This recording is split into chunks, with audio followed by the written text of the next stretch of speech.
The worst horror movie I ever saw was fucking great.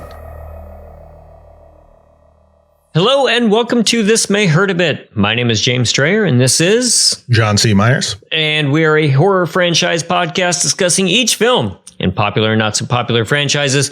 And today we are discussing Basket Case from 1982. So let's go from the classiness of The Omen and dive headfirst into early 80s 42nd Street, New York City. What do you say? What do you say? So Good stuff. Yeah. Frank Henenlotter, if you're not familiar with him, he is just... I mean, he says he doesn't even describe himself as a filmmaker, and that's kind of fun. You know, he's just like, I just make things I want to see, which might be a little pedantic, but I just think it's funny that he is not full of himself at all. He just wants to make grime that he used to watch at, like, you know, Grindhouse cinemas in the late 70s and early 80s. Yeah, there's a certain amount of like aw shucks about it that seems perhaps maybe a little bit of a put on, but I also appreciate not just as the reality of what he was working on, but also for this movie, before we get too far into it, this movie just got a restoration thanks to the Museum of Modern Art. I mean, gosh. Which is huge. And this was basically made, Frank Henenlotter finished it just because he enjoyed doing it. He didn't think anyone was going to see it ever. Yeah. And as someone who has had creative pursuits where something you work really hard on gets some acclaim, but a thing you just kind of tossed off, people really enjoy, or like maybe you didn't mean it to be this big epic thing, but that's what people really glom onto. Yeah. It sort of looks like, all right, I don't get it, but thanks. I mean, even there's a whole podcast devoted to Miami Vice, like a minute by minute thing of the Michael Mann's Miami Vice. And they managed to have an interview with him and he was like, what are you doing? I don't understand this. It's incredible. Yes. But that just tells me that, you know, maybe not in the sense of Michael Mann and a big budget thing, but like art will find its audience. Absolutely. Hopefully, you know, not all the time, but you know, that's the hope. And for a while, he didn't even want this movie to find an audience, it seemed like. And I think that's a little bit of the aw shucks put on that you mentioned. I'll choose to believe him, but I know what you mean. Right. There is a certain amount of, I just wanted to get this done and go on 42nd Street, just make my money back. And like, I was not ready for people to see all this, you know? Right. It's like having a tweet go viral that you're like, oh, crap. Shoot. Yes. Basket Case went viral. And he was not so hot on it because he said early on that it wasn't scary enough. So he very purposely like leaned into the humor as much as he could while he was making it. He had a crew of like, I don't know, 4 or 5 people most of the time. He started it with about $16,000 and basically just filmed until he ran out of money, stopped, raised more money, kept filming, and ended up spending about $35K total to get this thing done. And yeah, like you said, now it's in MoMA. It premiered at Cannes. So let's appreciate that for a moment, what Cannes used to be. Right. Yeah. Well, and there's a story there where there's a quote from Rex Reed about the movie saying that Frank Henenlotter caught him at Cannes and said, what'd you think of my movie? And Rex Reed was like, oh, it's the most disgusting thing I've seen. And Frank Henenlotter's like, I didn't go to Cannes. Like basically the distributor basically paid Rex Reed for that quote. Right. Yeah. Although, you know, who was there was Joe Bob Briggs. And he saw the original uncut version because this movie went out from the distributor with all the gore taken out, which, again, what's the point? When they wanted to have a premiere in Austin, Texas, and they wanted Joe Bob to present it, he's like, no, I saw the real version a while ago, and I refuse to be a part of this chicanery. So please give me the regular version and I'll be a part of it. And he kind of helped usher in the actual version that we all enjoy now. Yep. Analysis Films was the one that cut Basket Case just because they thought it was going to be more. They wanted it to be more of a comedy. Yeah. So Frank Henenlotter, not a fan of them, but then later eventually went on to work with Shapiro Glickenhaus, which James Glickenhaus is a big crappy filmmaker. Frankly, like he did McBain, which we saw, The Exterminator. What's that? What's the one with Ken Wall? Soldier. But so then he kind of found his people there. Right. At that point, he was doing a little bit more commercial stuff. Yeah, but then, he ended up making with them, I believe, not only the Basket Case sequels, which we'll be getting to, but Frankenhooker, which you and I just saw at the Hollywood a couple of months ago. Yes, and it's a great one. Provenance of David Dastmalchian. Right. Dark Horse had him present a film at Hollywood, whatever he wanted, and he chose Frankenhooker. Which rules. Just speak so highly to that guy that's what he chose. Because it's not like a great movie, but the fact that he kind of dove deep into that and got a Frank Henenlotter movie, just a real horror head. And really great. I think I've seen all of Henenlotter's films, but his last film, something called Bad Biology in 2008. Yeah. It's supposed to be a real stomach turner. So I may endeavor to watch that before we do our wrap up on this one, just to kind of be my completionist for the sake of it and see what I think. But all of his movies are a lot of fun. They're so scrappy, low budget, labor of love. And these are, to me, I mean, at least the first Basket Case. I don't know about the other ones, but these are not movies that you throw on as a so bad it's good. Like, I genuinely think that this is a good movie. Like, I think the first Basket Case is a good movie. It's weird and off-putting and gross, but it's made with a lot of heart. And if I can feel that come through, that elevates it well above the whole stupid so bad it's good thing. Yeah, I sort of had an idealized encounter with this movie when I first saw it. Perhaps not necessarily what Henenlotter intended, but I was like 12 or 13, up super late, which is, I just told the story on John and Alex Hate Stuff about Phantom of the Paradise, having basically the same thing, but like just up super late, stumbling on this movie. And I was still afraid of horror. So it was kind of like, oh, okay, maybe I'll give it a shot. And I don't think I'd seen anything that looked like this. Anything that was as gritty or just a sort of raw, like I mean raw as in, it was amateurly made. Yes. Like I'm 12. I don't know anything about staging or like how awkward some of this stuff looks. It just, and honestly, if I'm being honest, Twin Peaks set me up for this in that like, oh, okay. So I've already kind of seen some David Lynch movies at this time, and the sort of weird stilted delivery and the kind of surreality of the whole thing made me appreciate this more as a horror thing. Like, I didn't think it was very funny necessarily. I was more just like terrified and it's kind of dreamy in places. When watching it now, it's a lot funnier. Oh, for sure. And I'm seeing the flaws a lot more, but I still just love it immensely. Yeah. It still just holds a special grimy place in my heart. Right. And everybody who appears in this movie is practically just like, this is something, it's practically the only movie that they appeared in. So much so that you look up their IMDb pictures and these older people, and it's just stills from Basket Case because that's what they've been in. And I kind of adore that because it's just like normal people getting together just to make something happen, just to put on a show. Right. And it's also just, and this is the thing I love about taking a Pelham 1-2-3 as well, is just some New York faces. Oh man. Yeah. Just some regular looking people that have quite the face. And I like that a lot. Granted, I just saw Dune 2 and it's a lot of close-ups of some very pretty people in IMAX. Yes. That's nice. But still, I like when you're in New York and everyone is just, that one guy looks like Super Mario. It rules. I love it. Right. Yeah. I guess the last of the bit of trivia for this that really stuck out to me was that the effects makeup was done by a gentleman named Joe Caglione.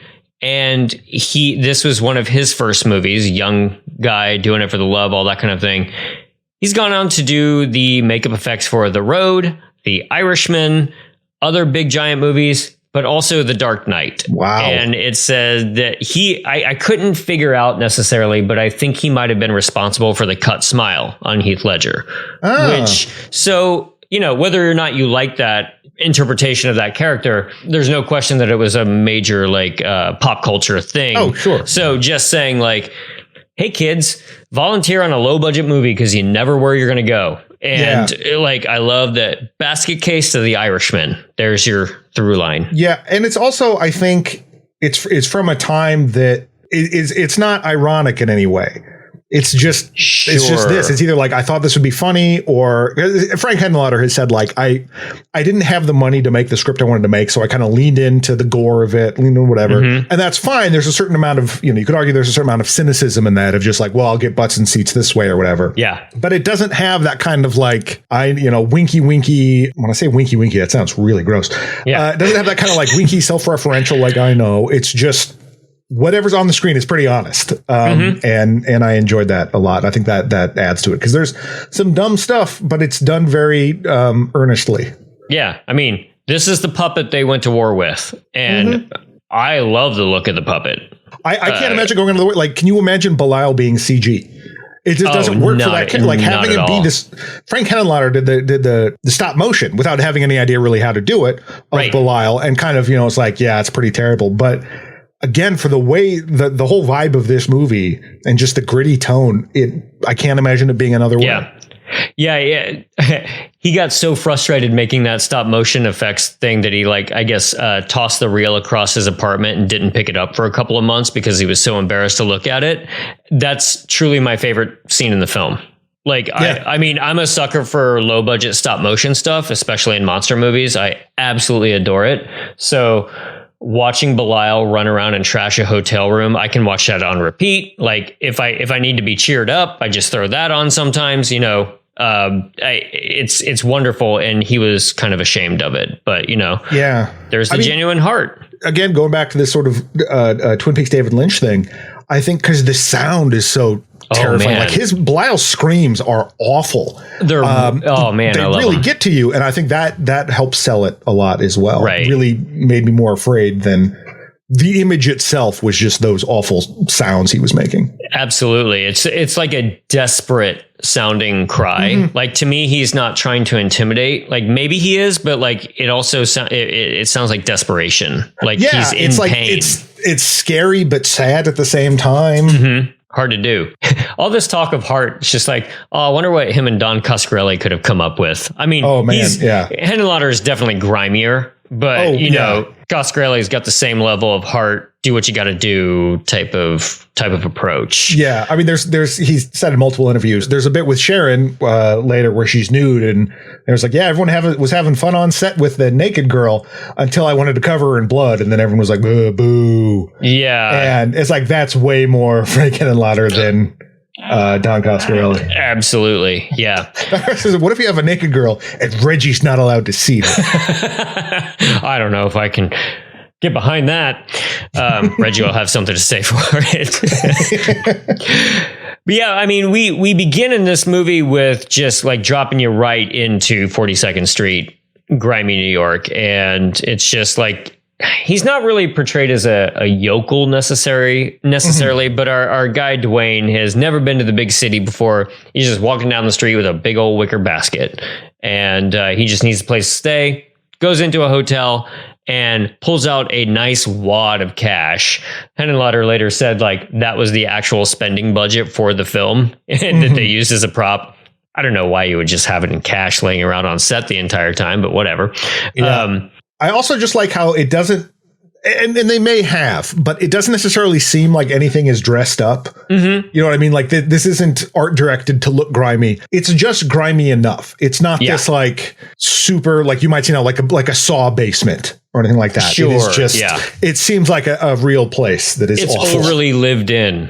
Yeah. And the only thing that was art directed was evidently the motel office was just an elevator that they propped out. Oh, wow. So they kept the doors open to the elevator because they needed to make another room. They shoved a desk in there.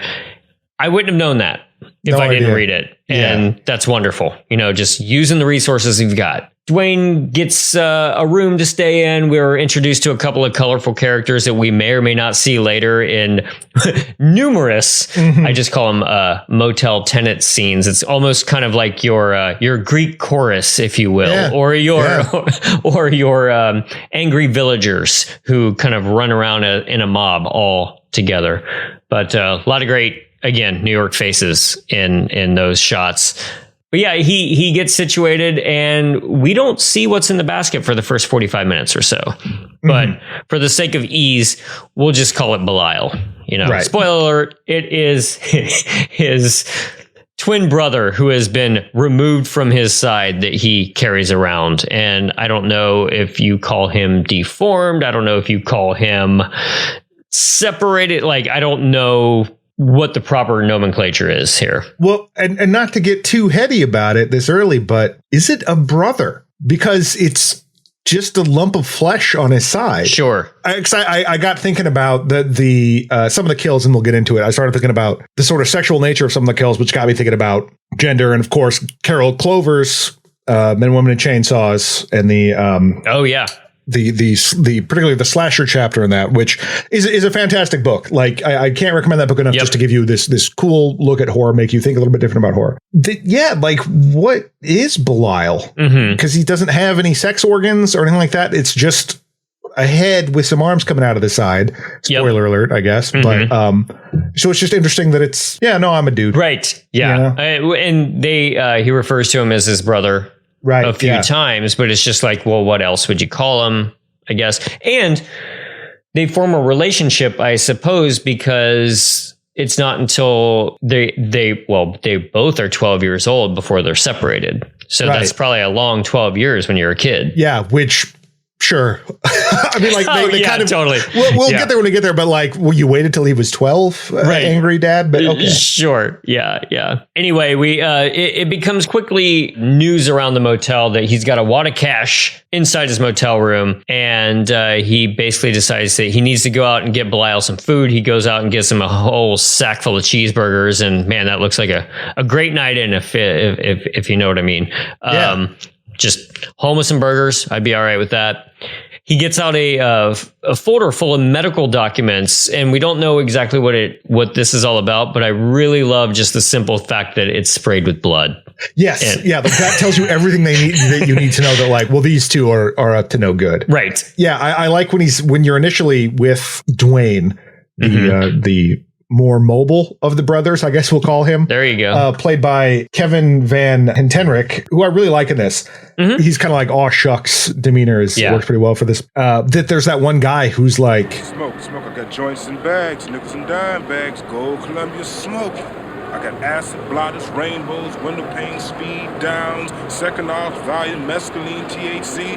I've got some good cocaine, Quaalude, Beauties, Methadone, Chiba, Panama Red, Angel Dust, check it out, man. Tranquilizing, enemies, Librium, poison, Tide sticks, methadone, Adderall, red, junk, morphine. What do you want, some girls? I got some nice girls. What the fuck is wrong with you anyway, man? I think part of the reason that it may be in MoMA is that it really captures this era of New York in that way, that kind of seedy, grimy stuff without, like, I don't know, for being an exploitation movie, that part of it, the exploitation is reserved entirely for the cast. You know what I mean? It's not like we're just filming people on the street and showing you how awful everything is. Right. But it does a decent enough job of being like, this is a crappy area. Yes. You know? Yeah. Thanks, Giuliani, city. Right? Yeah. I don't know. I mean, well, yeah, basket case, but he's like walking by the M&M store. I got blues, I got yellows. Sure. We kind of discover early on that their goal is to go find these doctors, and we don't find out till later that the idea is that these are the doctors who separated the two of them, and this is a revenge tale. So we got to go find all these different doctors. And so Dwayne takes the basket to see Dr. Needleman, and he talks to the secretary, and this is Sharon, and she is aggressive about asking this young boy out. And this is a great case of like, I know he's our protagonist and he has to have a love interest, but what do you see in this guy? Yeah. Their whole interaction is strange because she's kind of like taken with him. Yeah. He's like, hey, I want to see this doctor. We go way back. Oh, yeah. Don't tell him my real name. I'm Dwayne so-and-so instead. Just visiting New York, or? Yeah, this is my first time. So, have you gone to the Empire State Building yet, in the Statue of Liberty? No, I haven't had the time. Haven't had the time? Well, what about Radio City Music Hall? Or the UN? Had time for them? It's like pissed at him that he hasn't seen these things. It's oddly aggressive. Yeah. And then she offers to be his tour guide, really throwing herself at him. And I noticed this time around, because it's been a while since I've seen it, just how awful her wig is. This is Terry Susan Smith as Sharon. And she's wearing this ridiculous wig. Apparently, she had shaved her head. She was part of a punk band, which I read somewhere was called the Tattooed Vegetables, but I have not had that confirmed. But by another source, but like that's just such a stupid punk name. I love it. Oh, absolutely. And it made me wonder if any of you have seen. I mean, spoiler alert, I guess, because this is a little bit more recent. But if any of you have seen Malignant is absolutely just Basket Case. Yes. Yeah. She wears a really stupid wig through a lot of that. And I wonder if that's supposed to be sort of a nod to this as well. Yes. I would pretend it is to give that movie some credit because I don't really like it very much. Me neither. But actually, having watched Saw, all those series, my opinion of James Wan has actually gone up a little bit, seeing what Saw kind of became. So I'm like, I'm going to give him a little bit more credit on Malignant. Yeah. Well, just wait till we do Conjuring then. But might go back never down. mind. Yep, it's just you mentioning that, just pulling it right back down. But, take the wind out of the sails. But she's totally just throwing herself at him for some reason. Like this guy looks like a stretched out Greg Brady. He eventually sees Dr. Needleman and just shows that he's got a big laceration on the side of his chest, obviously where they disconnected Belial from. And it is implied that Needleman was one of the people responsible. They have already, the film opens with him knocking off Leftlander, one of the doctors already. Well, you don't know. You just see this doctor getting stalked and killed by an off-screen presence. Right. The reason I got into the whole Carol Clover thing is that whole sequence made me think of the beginning of Friday the 13th Part 2 when they're after Alice. Just that kind of like point of view stalking. And it's not specific. I mean, that's been done in so many stalker movies, but that got me down that train of thought. Sure. You see him kind of get taken out. And especially at the very beginning. And then so Needleman is kind of flustered by seeing this kid with the scar on his side and is looking through notes from his secretary, and Lifflander had called him urgent. Yes. And he had never called him back. And when he tries to call, there is no answer. Dwayne then goes to a kung fu movie with the basket, and he starts falling asleep in the movie theater, and somebody just randomly jumps up and is so taken with what could possibly be in the basket that they steal it and go running into the bathroom, and Dwayne shoves the guy off before Belial can do anything bad to him. But they do set up early on that it's just a constant mystery. What's in this wicker basket? You've already seen him feed the hamburgers to something in the basket that is just shaking the basket. That sounds very monstrous. And then when he's talking to, he's like, "Not now, not yet. Save it, save it." And you see it from the basket's point of view, which I think was pretty cool. Totally. So there's still some mystery about what exactly it is, which I guess when this got a little bit wider release, Frank Henenlotter said that on the marquees, it would be like murder, sex, Siamese twins. He's like, yeah, thanks, man. Thank you so much. Oh, no. Dwayne goes back to Needleman's office and dumps out whatever is in the basket. So it's just like, this is our kind of first reveal. And so he dumps it on the floor. And then it's a point of view, kind of like what you were saying earlier. You just see low to the ground, some labored breathing, and then a little claw hand comes up into frame to open Needleman's office door. And that's our first glimpse of Belial. And we get his first appearance fully when he jumps out onto Needleman's face, wrestling him to the ground, tears out his stomach, rips off one of his legs, and then skulks away. And so this is our first full kill scene with Belial. Yeah, and it's bloody, but do you think was Dwayne expecting him to go murder that guy, or was it just he was expecting him to go get the Rolodex that showed where the other doctor was? He did say go get the Rolodex. That's a good question. And I want to know if Dwayne knew about the death at the very beginning of the film, the first doctor. Yeah. I mean, well, because he does, they do reference to first of all, they have the bloodstained folder. So you've got to think something happened. And he says that this stuff was your idea. But that whole scene makes it seem like he scoped out Needleman to make sure, this is actually the guy. Sure. And then we'll come in later because they had no reason to expect him to be there that late at night. But he was freaking out about the Lifflander thing and trying to call people. He had calls in the interim. And this, I love this scene. He calls the other doctor involved, Judith Dr. Cutter. Which, of course, perfect name. It's with a K, so it's different. Yeah. But that she's having this dinner with this younger guy, and just that exchange is wonderful. I love it. I've had enough.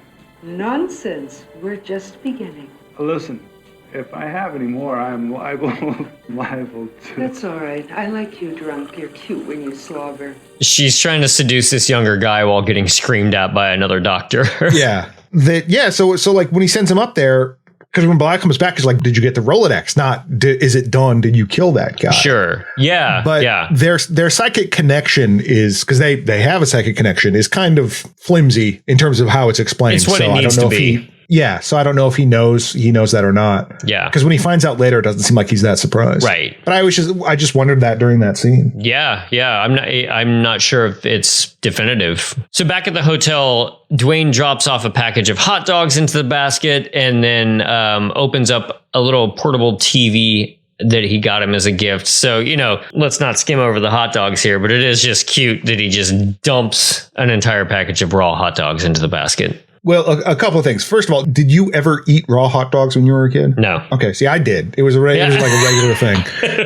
And I'm like, that seems very weird, but it was just like, no, just grab a hot dog out of the fridge. It's fine. Right. Sure. It's like a beef jerky almost, I guess. Yeah. Mm-hmm. But we skipped over when Sharon is throwing herself at Dwayne. He eventually picks up on it and then puts Belial to the side and whispers to her like, May I call you tomorrow? 233-3000. He doesn't have hours on Wednesday. I'll have the whole day free. Where do you live? I'll write it down.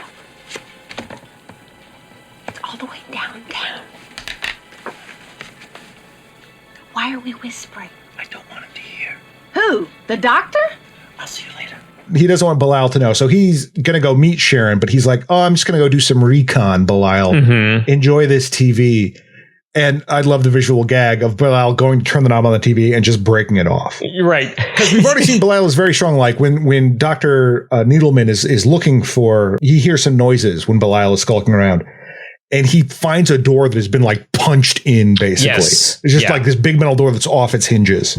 So Belial like is powerful enough, even though we haven't seen him yet, we know he's powerful enough to get what he wants. Poor Belial. Like he has one source of entertainment and he breaks it immediately. And he's going to be stuck in a seedy motel all by himself. I think Dwayne says something like, there's a newspaper over there. If he gets tired of watching TV. Dwayne then runs off to see Sharon and they have a date and they have these awkward flirtations and kisses on the waterfront. And somehow Belial senses this because, and I do love this, like whenever we need like a punctuation on Belial, he just freaks out and jumps out of the basket.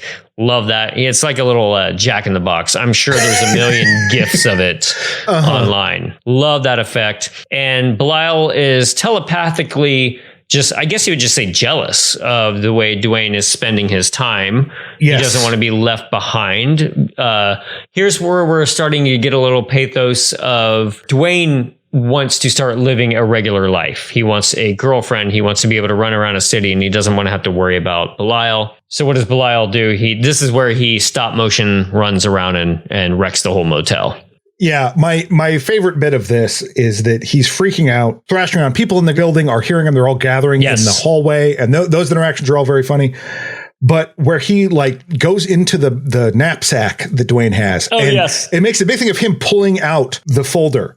And it seems like he's like, okay, well, fine. I'm going to go do the mission. And then he just throws the papers everywhere. Yeah, because he's frustrated. It's not even just, it's a very like focused tantrum, which I got a big kick out of. Mm-hmm. And so this happens because Dwayne and Sharon start kissing. Belial goes nuts, throwing stuff around, freaking out. The people come in. Eventually the concierge, whatever the landlord of the place, the manager shows up, opens the door to see what's going on, just sees like Belial has hopped back into his basket, sees the carnage of just stuff thrown everywhere. It's like, oh, what the hell? Stays in the room along with O'Donovan, which is the most Irish name. I love it. And then this one woman who he meets at the beginning, but I love that the whole time she just won't stop talking. And it's clearly like they dubbed her in later to just make that a running gag. Looks like a goddamn bomb hit this place. Where's the kid? He went out earlier today. Well, no one came out of here. I've been standing here all the time, all the while it was being wrecked. Someone's got to be in here. Unless they climbed out the window, because this just doesn't make any sense. These things didn't get thrown around by themselves. I heard them screaming. They couldn't have gotten out without me seeing them. I mean, I was the first one here, and I've been leaning right against the door, and no one came out. which means they're still in here, somewhere in here. But O'Donovan sees the roll of bills that's down there, and he gets all wide-eyed about it. We skipped over that by this point, he's already met the other like main female character, Casey, who is... Beverly Bonner, who I just would love to just hang out with. Yes. She just doesn't seem like she's acting. It just seems like she's just in this movie and is exactly the same person you would meet outside of this movie. Just seems so nice. And they said that this is one of her, she has such fond memories, and this was one of her favorite experiences, to which Frank Henenlotter said, "That's sad. I'm sorry." Right. But whatever. I think she's great. She's super personable, but she's caught O'Donovan peeping through the keyhole, trying to look at the money, I guess. And then O'Donovan goes in to try to get the bills, and Belial freaks out and kills him. Yes. And it's not till like after that or during that the kiss between Dwayne and Sharon stops. Yes. So like a full 5 minutes of screen time has passed, and Dwayne's like, "Oh my gosh," which is kind of funny. But then you find out that this is basically his first kiss. Yeah, he does say something like that. So I'm sure he was like, "This should never ever end." Yeah. Right. Yeah. Right. Yeah. The Dwayne feels kind of like in his brain, like the Belial committing the murder. And I did love the kill shot of it. Just kind of looks like Belial is rubbing his hands in a pool of blood on top of O'Connor's head. And, I'm not making fun of it, but it is kind of cute. For how some of the other kills are so extreme. Exactly. This is a lot more like, well, we have to show something. We don't really have the budget for it. So here's some scripts on his face, and Belial just kind of massage his cheeks, massage his temples in a menacing way. Rub those little claws. Yeah. Dwayne goes back to the hotel and is questioned by some detectives who have showed up there, and they're asking about, do you have any pets in here? We keep hearing pets. They end up leaving, but they're skeptical. And when they're gone, Dwayne finds Belial in the bathroom. He's just like on the can. In the toilet. Yeah. On the can, in the can, either way, Dwayne admits that he was out with Sharon, and Dwayne just kind of explains that he needs a little me time sometimes, which is very understandable. I guess it appears that Belial needs me time too, because he's just in the little closet bathroom as well. But a lot of understandable conflicts going on here. Between the scene with the detective and the scene earlier with Beverly Bonner, I referenced earlier the weird framing where anytime it's supposed to be in front of his door, because he's trying to get into his door, and the detective slides in behind him. Everyone is so tightly crammed together in the frame. Same thing when he's talking to Casey. They're just really, because it's just a 4:3 frame, they're really just jammed in there, and you think, oh, well, they're shooting on this set. They probably don't have a lot of room to move around. But then the camera backs up in a different shot. They have all the room in the world. Yeah. But they're just no, just be really, really close. That's how people talk. Right. And crowded on the shot. It's very, very funny. Yeah. But yeah, I like that Belial has hidden himself in the toilet, absolutely just defying physics and space. But whatever, he's a monster. It's fine. It's okay. Dwayne goes out and gets loaded in a bar and runs into the aforementioned Casey. She does say, I love this. She says, "Tell you what, why don't you and that picnic basket of yours join me at the back table? I've got some heavy boozing to do, and looks like you can use some good company." Eventually, it cuts to them just classic shot corner. They've got a bunch of drinks in front of them. They're just laughing and having a good time. Finally asks, "What's in the basket?" And so then we start in on this long flashback about their childhood together. And again here, and this is punctuated to me by what happens to Casey after this scene where she just kind of goes home. But I really like that she just sort of takes care of him. And they don't play it up with, for lack of a better phrase, they don't play up the whole hooker with a heart of gold thing. She's just a nice person that's kind of looking out for this kid in the big city. And maybe he wants to get drunk with him. Yeah, I mean, it's like they try to establish it, because when he shows up at the hotel, she's going into a room with someone. Yeah. But frankly, that's on you if you think she's being paid for that. That could just be her having fun. I don't know. That could very well be. Because she just seems very nice. That apparently his whole spiel in this time outlining the whole thing about he's my deformed brother. He looks like a squashed pumpkin. Our mother died giving birth to us. He was attached to my right side. They wouldn't let us go to school or anything. They kept us hidden. We were the big family secret. Everybody hated us except our aunt. See, he likes the dark. He doesn't like to be seen, not even by me sometimes. And you know what else? He talks to me up here without words. I just hear him whispering in my brain. Sometimes he talks for hours and won't shut up. I used to be able to talk to him like that, but that's when we were still connected.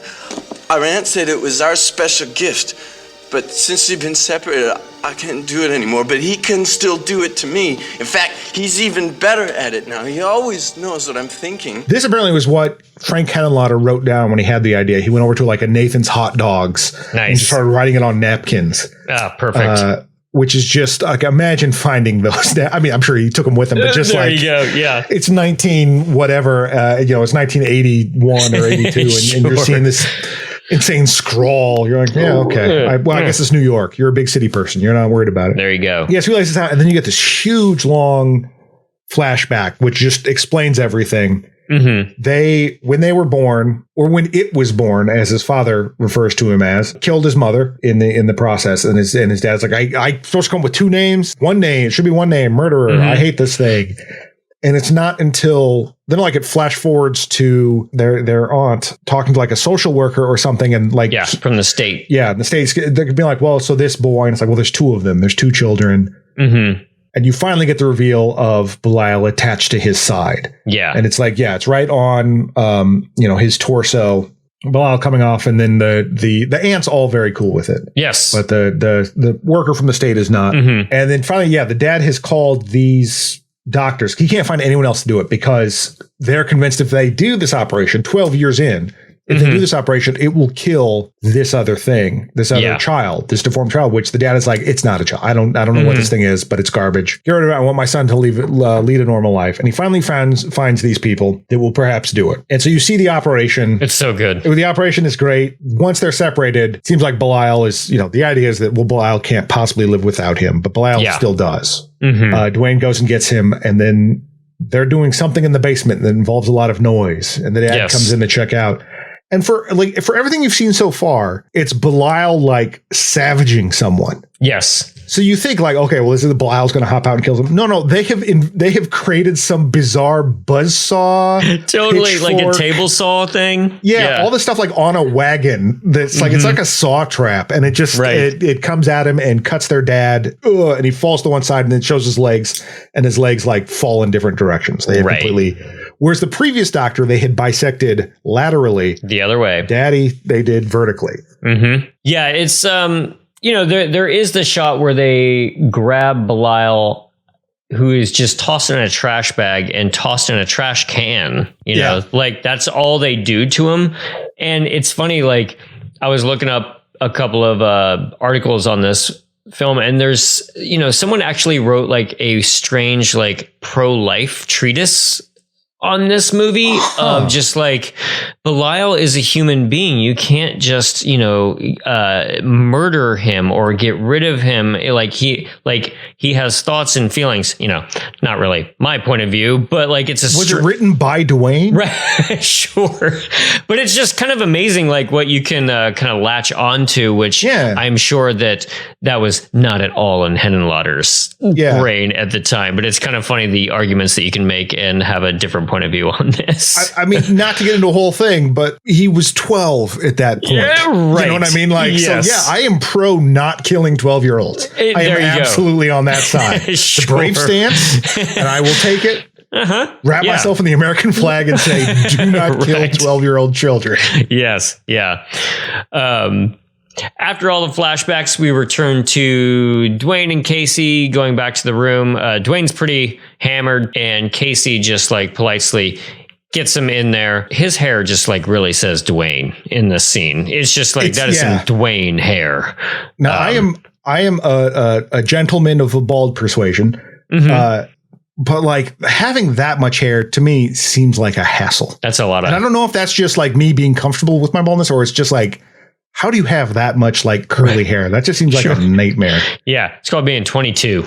I guess. Yeah. Yeah. But I do like that he's super drunk, but he still like gets up and grabs Belial's basket and brings him in. Like Belial is still communicating with him, which is strange because when he is talking to her in the bar and like laying this all out, like he's shit faced and he's laying out his whole thing. The basket's right there. Yes, totally. And it makes you wonder if just Belial is passed out. Belial just cannot, like, if somehow he is psychically drunk. And is I was just going like, to say, does he sop up some of the alcohol going into Dwayne brain? You know, that's something I want to see. Yeah. Or if he's just like, oh, I can't stand being around these people. I'm going to go take a nap. Yeah. Just falls there you asleep. go. Casey goes back to her own room and gets ready for bed. And I don't know if you caught it, but there's like several different smiley face motifs in this. Yes. Like the main t-shirt, she's got a clock. I don't know, just something a little extra for Casey. She's a pretty happy lady, I guess. They do make it a point of showing her removing her underwear. And then, of course, while she's asleep, Belial comes out of nowhere and gropes her, and then we find out later that he has stolen her said underwear. So you talk about this sort of Belial having this psychic freak out about Dwayne possibly leaving, but there's so many elements to it, because is it just Dwayne possibly leaving? Is it Belial being like, I know that I can't ever have this? Yeah. Well, Dwayne says something about that. Just because you can't have it doesn't mean I can't have it. Right.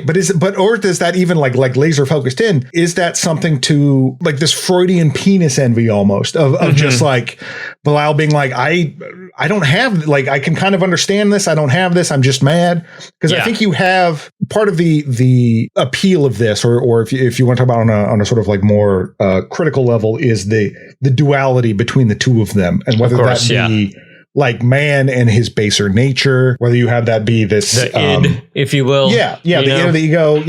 Just what that all means, because Belial certainly represents this more animalistic, I can't have this, so I'm going to freak out about it kind of thing. So an incel. Yeah, basically, yeah.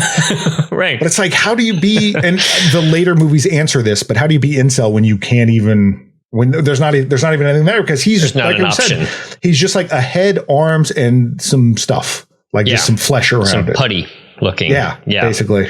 Next scene is Dwayne tracks down another doctor who is responsible for the surgery. It turns out that she was a veterinarian, which is somehow even more like kind of offensive, I suppose. Yeah. She acknowledges the surgery from the past, and then Belial, of course, jumps out and claws at her face. Looks like he's trying to like tear her mouth open, which would have been kind of neat, but they don't have the budget for that. And then he somehow gets around to her back through a series of cuts. This is definitely just one of those like showing the budget type of thing. Yeah. We rest on a final shot of her face with about 5 scalpels jabbed into it with her screaming. It's a great shot on its own. Yeah. But it is so clearly like, we're not going to be able to rig this up to show all the stabbing. All these other people are bisected. She's very stabbed. Yes. Extremely stabbed. Right. And I thought that was interesting that all the men are done like that, but she is very stabbed in the face. And yeah, it is a much more, because she seems like she's the main doctor. She's the head of the whole thing. Right. So to speak. Pun intended, I guess. Yes. But yeah, he really just like beats the crap out of her and just stabs her in the face. And before that, talking about that sort of more surreal element of this, there's that weird shot where he's waiting in the office and there's a dog that's like growling at the basket that Belial is in. And it shows the receptionist, the nurse working behind the reception counter. And then the camera pans over real quick. There's the nurse's twin. There's twin nurses working there. But it seems like for a moment that it just all of a sudden like she got up. So it's very kind of off, not off-putting. I was like, I don't want to make it sound like twins are disgusting, but it's very surreal. Yeah, he just goes and WWFs her into some different scalpels. Sharon finally reappears. She's been kind of like out of the movie for a little while, it seems, but she's been thinking about Dwayne all day, which we do. You know, yeah. Which I mean, like, we've already talked about how like this is the guy that you're throwing yourself at, but also when they've been together before, when they come back after their smooching session, Donovan has died and he's freaking out on her. It's like, I don't want him to kill you too, and like throws her out of the hotel. But she's still like, yes, this guy, this is my guy. Well, she says something like, there's nobody around here like you. Like, really? That's you're in New York City. Yeah. Right. So it appears that Dwayne and Sharon are about to have sex in the motel room when Belial leaps out of the basket. Dwayne wraps Sharon up in a blanket, and I couldn't remember how this scene ends this time around. And I was like, good God, is this Dwayne's turn here? Is he going to there's a moment, if it's a first time or, not in a long time watch, where it almost seems that Dwayne is going to like serve her up for Belial. That's what I thought. Because he's like holding her down. She's like, Dwayne, like, let me up. And he's just staring at Belial. And you wonder if it's like, is Belial have some kind of psychic hold on him? Is he like, all right, I couldn't get hamburgers today, you know? Right. Here's a lady like I know you've always wanted, which would have been awful. But of course we'll get there. You know, so, you know, there was a little bit of a 1-2 punch there that I wonder if was intended or not, but it gave me a little tension, which good on them. Yeah, it keeps it interesting in terms of like it's not just waiting for the next cool kill. It's there's more stuff behind it. Yeah. So he ends up tossing her out into the motel hallway for her safety. She gets out of the blanket, and then he just starts fighting with Belial, trying to keep him down. Dwayne just manages to somehow just go to sleep, thinking that Belial won't jump out of the basket. I've calmed him down. It's fine. Right. It's like putting together a fussy baby. Not quite. This guy is bloodthirsty. Yeah, but to be fair, like, this is a thing that you've had to carry everywhere. Fair enough. So you're like, look, he knows his moods. He's just in the basket, he's fine. I'll just stay here. I'll let him chill out. He'll shout himself to sleep. Yeah. It's going to be fine. He'll cry himself out. Right. I'm not a helicopter parent. I just like let the guy go. Dwayne goes to sleep. Of course, Belial does jump out, and there's a really neat couple of shots where Belial is right next to the window and he's bathed in blue light, which makes his eyes glow red. And it not only looks pretty cool, but it kind of takes him up a level as far as being like really eerie as we close into the end of the film, which, you know, a good monster needs kind of like a third act something. This is just a couple of shots, but it gave him a little bit more oomph late in the movie. And because this movie kept running out of money, and like it was, I've heard various lengths of how long this took to film, but it makes you wonder if that was something that came up with later. Like, what if his eyes glowed? Right. But the fact that it's not like movies are shot sequentially. I don't know how they did this one. Sure. But the fact that was a later reveal, like their mission of vengeance is done. They've done everything. That's almost like activated him more that he's got these glowing eyes now, which are very creepy and reminded me a lot of the Jesus statue in Brian De Palma's Carrie. Absolutely. That scared the hell out of me when I was a kid. Like the idea of Jesus being scary was just like, what? Absolutely. And, having those glowing eyes that are just really otherworldly. And I mean, they do such a great job. The design of Belial, for having like no money, it really works for how creepy and inhuman it is. And then when they make him a little bit more human by like, mostly his eyes are black, but sometimes when he has like the more human eyes, it's way worse. Yeah, there was a little bit that I read that said that at one point the Belial puppet shrank, and Henenlotter was who put his hands in the little claws and articulated them and everything. The puppet somehow shrank. I'm sure that was due to like heat or something, or maybe cold. Just age. You know, you shrink as you get older. There you go. Nobody could fit their arms inside of the little Belial arms, and so he had to have his 8-year-old daughter come to set and articulate the puppet for all the I wish I knew which kill scene that was for. But you want to help Daddy murder? Yeah, exactly. With a puppet, great. As Belial is gazing longingly out the window, Dwayne has a dream of himself running down the city street nude, which the actor actually did. Evidently, they just like cleared off bits of the sidewalk. He went from one van to the other, just like streaking down New York City streets. So brave man for his art. I mean, again, talking about like seeing this movie and not as a kid and not being prepared for it, because it seemed like unlike anything else I've ever seen. Never saw like, I'm 12. Why would I have ever seen this? But I've never seen like male nudity on film. Sure, I've seen all kinds of boobs and whatever. So that was all strange. And I'm glad that I'm mature enough now to not just be like, oh my God, there's a penis, to be like, that guy runs really funny. Yeah. Because he does. Yeah, he does. But I do like that idea. Part of that was due to a motorcycle accident. Oh, was it? Yeah, he had hurt himself. Now I'm the asshole for making fun of him. Yeah, exactly. Right. Damn. You think you're safe making fun of a naked man, and then nope. Jeez. But by trivia. But I do like that. He's asleep, and Belial is headed to Sharon's house, and in his dream, it's him doing that. Belial is essentially his twin, that they're connected, and that's what he's seeing. And that's Belial doesn't wear pants. So why would you? Well, and it's cool because they had originally intended to make Belial running down the New York City street just on his own, like kind of stop motion style or somehow, and they realized that they just did not have the resources to make that happen. So Henenlotter called up the actor the night before and said, "Feel like streaking?" And the guy was just like, "Yeah, sure." And I think it gives it way more of a dreamy, creepy quality, like even more so, as much as I'd like to see Belial strutting down the street at the end. But I think it also demonstrates Belial's humanity to Dwayne. That Dwayne like sees himself as Belial as well. Like that's my brother, that's me doing that. And it sort of lets you into that a little bit as well to make it a little bit easier as to like why he might be on board with some of this stuff. Because he's obviously just as complicit as Belial in this, because he's unleashing Belial on all this. Right. But it does make you wonder, because like their relationship seems very much like he seems very subservient to Belial. He's the one carrying him around, but Belial is the one, as we find out, this is all his idea to attack these doctors. He just sort of like drops them off and is like, it's not my problem, but he's the muscle. You're still a part of it. He's trying to break away, even though he's the one that's carrying Belial around.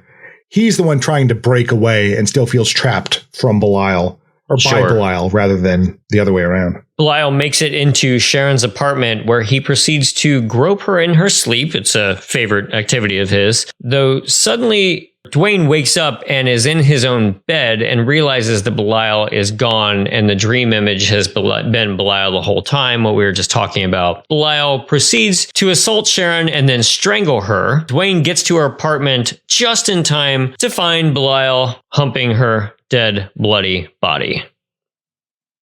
Do we miss Gregory Peck at this point? the quiet dignity. No one could hump a dead body like Gregory Peck. Right. Yes. He brought a class to it. Right. But it is like, it is just like this repeated thing. Like, yes, he gropes a breast, but then you see the camera, it's all from his point of view. Yes. Then the camera like backs up, moves forward a little bit, backs up and moves forward. Yes. And so this is upsetting, but it's also, and I know that the other movies again sort of explain this capacity of Belial's, but as we talked about, Belial is rather sexless. He was he's a head on the side of a body. So what's happening here? Right. Yeah. Exactly. But then when Dwayne shows up, she is all super bloody from like the waist down. Yeah. And there is in my reading about the gender stuff in this movie, I found this essay from Lisa Cunningham called "What's in the Basket," and she posits that we've seen Belial like move around. He doesn't have legs. This is him like crossing blocks and blocks of concrete. That could be Belial's blood scraping on him, which sort of feminizes him in the act of menses. That, like it's that bleeding from below. He doesn't have the maleness that Dwayne has. Right. And so he's upset by that. He can't act on that, even though that's maybe in his head. And he's frustrated. Which I would rather go with, because that's so much less upsetting. Exactly. I would have never thought of that. What's that author's name again? Lisa Cunningham. Nice. It's this essay that's in a collection of essays, Screening the Dark Side of Love, from Euro horror to American cinema. Got it. Okay. God, I would have thought about that. Yeah, because she has a whole thing about, and she quotes Carol Clover as well in that, about the almost feminization of Belial. If Belial is indeed the more sort of feminine side of this couple, and then you have Dr. Cutter as like the head of this whole thing. Oh, sure. That, frankly, women are evil. I think that's where we're going. And I think we can all agree with it. No. But I'm being glib about her presentation. But it's an interesting essay, and I recommend it. Interesting. Yeah. Checking it out. But yeah. Yeah, I like that a little bit more. Yeah. As far as just like me being comfortable with deformed rape, Right. But yeah. I do think like, because it doesn't make sense otherwise. And like I said, the fact that the third one is called Basket Case 3, The Progeny, means that this will be addressed. Yes. But for what this movie is, because it was never intended to be more than this, it makes a little bit more sense, because it's left to your imagination what happens. Sure. Is he just pantomiming the act? Is it? Yeah. It's too horrifying to get into otherwise. But anyway, Dwayne shows up, pulls Belial off, sees her dead body, and is had it with Belial. Right. Yeah. 'Cause this is his first kiss. This is the first girl that's ever liked him. Belial does end up picking up Dwayne by his crotch, and then they both go tumbling out the window. And of their room in the hotel. They go back to the hotel. Oh, right. They go back to the hotel. Exactly. Yes. So then they get into another fight because all the other tenants start hearing again. And there's a lot of yelling in hallways in this movie, in that particular building. A bunch of like groups of 5 or 6 people going up and down those hallways, tittering and, wondering what's going on. I have never lived in an apartment building. I have not lived in New York, but I've also never lived in an apartment building that has happened. Right. Where there's yelling in the hallway. Yeah. Sure. They take a tumble out the window, and in just one of those classic movie ending situations of one person hanging onto the ledge while the other person is below. This time it's kind of funny because it's Belial hanging on to Dwayne, but it also almost implies that Belial chokes Dwayne out too. I think that he passes out pretty much. Kind of, yeah, because he's just holding him by his neck. Well, it's like that staying alive, for both of them to stay alive, Belial is killing him. Like that's a metaphor for their whole relationship. Exactly, yeah. So, but unfortunately, he does end up falling, and they both fall to the sidewalk, and they start bleeding out or passed out. Who knows? In the context of this movie, yes, it seems like they're dead. Mm-hmm. For the context of the series, they're fine. Yeah. But yeah, they land, and Belial is basically back where he was. He lands to the side of Dwayne. Onto the side. That's pretty well done. And that sign they're hanging in front of the Hotel Broslin, where they're staying at, was hanging outside of Kevin Van Hentenrich's window.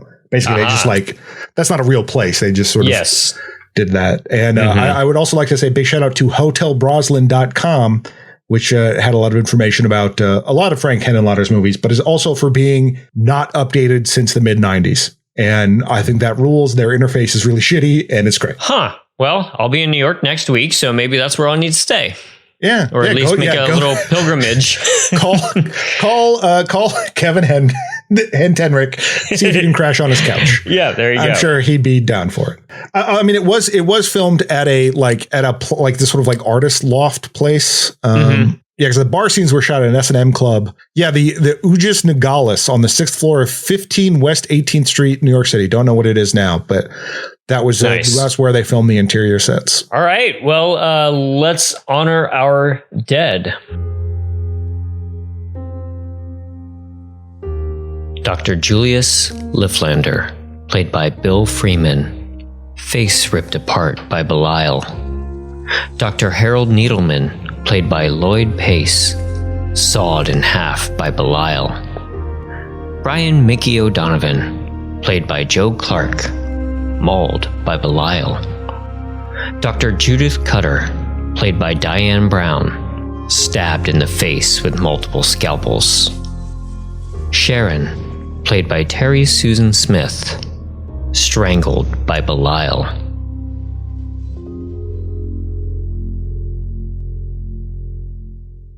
Five big deaths in this series, or in this film to begin with. That seems a good solid number for a movie like this. We had enough room for some thought and even a little bit of emotion, but there was also plenty of gnarly Belial kill scenes. I think he killed everybody in the movie. Belial pretty much kills I mean, you could argue when it's the dad how much Dwayne had to do with that as well, the construction of stuff, because it seemed kind of complex. Dwayne himself never does the deed. Yeah, and Frank Henenlotter said in interviews that I wanted to make sure they died at the end because what they're doing isn't good. You identify with them, but they're still murdering people, and that's bad. And I like that there's pathos there. There isn't just look at these monsters. More, I'd say more so than say Jason. Because Jason is just well, yeah, you were this kid and you were let drown and whatever. But it is this you can see why they're doing this. Right, of course. But it's also terrible that they're doing this. So how many total deaths do you predict for the 3-movie series? It's really hard to tell because I remember what part 3 looks like, and I'm not going to spoil anything, but I feel like there were fewer deaths in that movie. but I could be wrong. This might be one of those series that kind of like goes down in body count for some reason to me, but I'm not entirely sure. Yeah, I can see it because I mean, Frank Henenlotter likes to do a lot more wackiness when he can. That being said, like I'm thinking of Frankenhooker and all the hookers exploding. Oh, right, that's true. Yes. Yeah. So I don't know. I'm probably going to say. I mean, because I was so under on The Omen, and like this one is so skeezy that I'm like, well, is it just going to be more of that? But I'm going to go 35 for 3 movies. Yeah. Okay. Yeah. I'm going to go 21. Yeah. I mean, wait, hold on. I'm going to second guess that second because that's 3 movies, and like so we have 5 here. 15 That would kills mean they would per have to movie. be Yeah. 30 deaths in the other ones. Yeah. So I'm going to say 21. Yeah, I'm going to say what did you say? 21. All right, I'm going to go 20. I'm going to go 25 again. Great. I'm going to say 25. Because you can't really include, even though, as we said, essentially Dwayne and Belial are supposed to be dead at the end of this, but right. I was conflicted on whether or not to include that, but I was like, no, but we go right into Basket Case 2 in a couple of weeks, and that doesn't count. Yeah. So overall, I really enjoyed watching this again. I like we were talking about at the top. I just love the heart that's into this. Like, let's get together and put on a show and struggle for a year to film this and just see what happens. Yeah, just like lit with floodlights and 60mm film. Like he had joked that usually on set you would get what they would call dailies, which is film that came back from the lab and you can see what they've done. And he's like, we had monthlies. Right. Because we just couldn't afford to go pick this stuff up until we had the money. Yeah. And so there's a certain part of that in me. And again, like I said, that certain part of like, I made something and people are watching it. Oh my God. Yes. Oh, they like it. Oh my God. Why? That I appreciate. But I think just even that personal stuff aside, I really enjoy this movie. I think it's flaws and all. It's really a great example of exploitation film, a kind of movie that it's not like you can't make it anymore, but it would just be a lot different now. Yeah, which, we'll see when they release the remake of Street Trash, that we were just talking about recently. It's like, how do you take something like that and update it? It's just not going to feel right. I don't know. I think it's supposed to take place in like South Africa, and it has a lot more. It seems like it's a lot more class conscious, like overtly, because I think its tagline is like "Melt the Rich" or "Eat the Rich" or something like that. So I don't know. We'll see. I'm not ready to just completely write off remakes, but it's Street Trash. Why did you look at Street Trash and be like, I bet I can do that better?